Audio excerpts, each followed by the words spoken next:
திருவண்ணாமலையில் சித்திரை முழுநிலவு கிரிவலம். கிரிவல பாதையை ஸ்தம்பிக்க வைத்த பக்த கோடிகள். திருவண்ணாமலையில் சித்திரை முழுநிலவு கிரிவலம் கோலாகலமாக நடைபெற்றது. பல லட்சக்கணக்கான பக்தர்கள் சிவபெருமானிடம் சரணடைந்து கடுமையான வெயிலையும் பொருட்படுத்தாமல் காலில் காலணி அணியாமல் மலைச்சுற்று பாதையில் நடந்து நேர்த்திக்கடனை நிறைவேற்றி தங்களுடைய சொந்த ஊருக்கு புறப்பட்டு சென்றனர். திருவண்ணாமலையில் சித்திரை முழுநிலவு கிரிவலம் மே மாதம் 11ஆம் தேதி இரவு 8:53 மணிக்கு தொடங்கி மே மாதம் 12ஆம் தேதி இரவு 10:48 நிறைவடைந்தது. பக்த கோடிகள் மே மாதம் 11ஆம் தேதி அன்றே கிரிவலத்தை தொடங்கிவிட்டனர். அக்னித்தலமான திருவண்ணாமலையில் ராஜகோபுரம் முன்பு வணங்கி கிரிவலத்தை தொடங்கினார்கள்.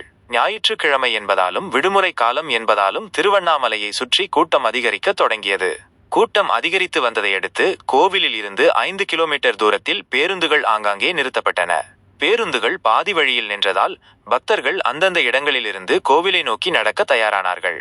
ஏற்கனவே பல்லாயிரக்கணக்கான மக்கள் கோவில் முன்பு திரண்டிருந்தனர். இதில் சிலர் கிரிவலம் தொடங்கிய இடத்திலிருந்து முடிப்பதற்காகவும் சிலர் கிரிவலத்தை தொடங்குவதற்காகவும் ராஜகோபுரம் முன்பு திரண்டிருந்தனர். இதனால் பக்தர்கள் நகர முடியாத நிலை ஏற்பட்டது. இருப்பினும் அங்குலம் அங்குலமாக நகரத் தொடங்கியது.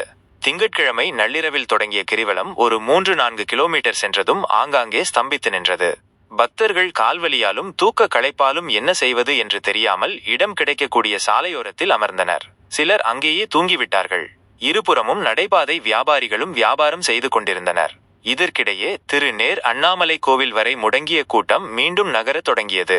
இருப்பினும் மக்கள் தொடர்ந்து மலை சுற்றி வந்தனர்.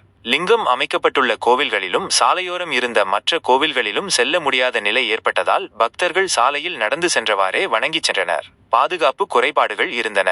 கழிப்பிட வசதிகள் இருந்தும் அது போதுமானதாக இல்லை. சிலர் திறந்தவெளி கழிப்பிடத்தை பயன்படுத்தினார்கள். பேருந்துகள் மற்றும் ரயில் போக்குவரத்தை அதிகரித்து இருக்கலாம். போக்குவரத்து போதுமானதாக இல்லை. பேருந்துகள் தங்கும் விடுதிகளிலும் அதிக பணம் வசூலிப்பதை காண முடிந்தது. வரும் காலங்களில் மக்கள் கூட்டம் மேலும் அதிகரிக்கக்கூடும் என்பதால் மலை சுற்றுப்பாதையில் 14 கிலோமீட்டருக்கு மேம்பாலம் அமைத்துக் கொடுப்பது மிகவும் சிறந்ததாக இருக்கும். தமிழ்நாடு அரசு இதை கவனத்தில் கொண்டு மக்களின் அசௌகரியமான விடயங்களை எளிதில் தீர்ப்பதற்காக கழிப்பிட மற்றும் ஓய்வு வசதிகளை தர வேண்டும். இது பக்தர்களின் கோரிக்கையாக முன்வைக்கப்படுகிறது.